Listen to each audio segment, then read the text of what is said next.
அந்த காலத்துல இருந்த ஒரு ஹீரோவை பத்தி பேசிட்டு இந்த காலத்துல அதாவது 1920th செஞ்சுரியில இருந்த ஒரு ஹீரோவையும் பத்தி நம்ம பேசி ஆகணும்ல. ஒருத்தர் இலகிய மனம் கொண்ட ஹீரோனா இன்னொருத்தர் இரும்பு மாதிரி அயன் மேன் தான். எஸ், நம்ம ஈரோடு கடப்பாறை தான். ஒட்டுமொத்த தமிழ்நாட்டையே திருப்பி போட்ட சீர்திருத்த நெம்புகோல் ஈரோடு மாவட்டத்துல பிறந்த அவர்தான். இந்தியாவுக்கே இடஒதுக்கீடு சம்பந்தமான அரசியல் சட்டத்தை திருத்தறதுக்காக போராட்டம் நடத்தினவர் யாரு? நம்ம தந்தை பெரியாரு.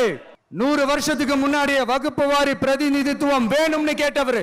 அன்னைக்கும் சரி இன்னைக்கும் சரி ஒரு ஆச்சரியத்தோட பார்க்கக்கூடிய ஒரு மனிதர், நம்மளுடைய கொள்கை தலைவர். அப்ப அண்ணாவும் எம்ஜிஆரும் யாரு? பெரியார் அவர்கள் கிட்ட இருந்து எங்களுக்கு தேவையான கொள்கைகளை எடுத்துக்கிட்டோம்.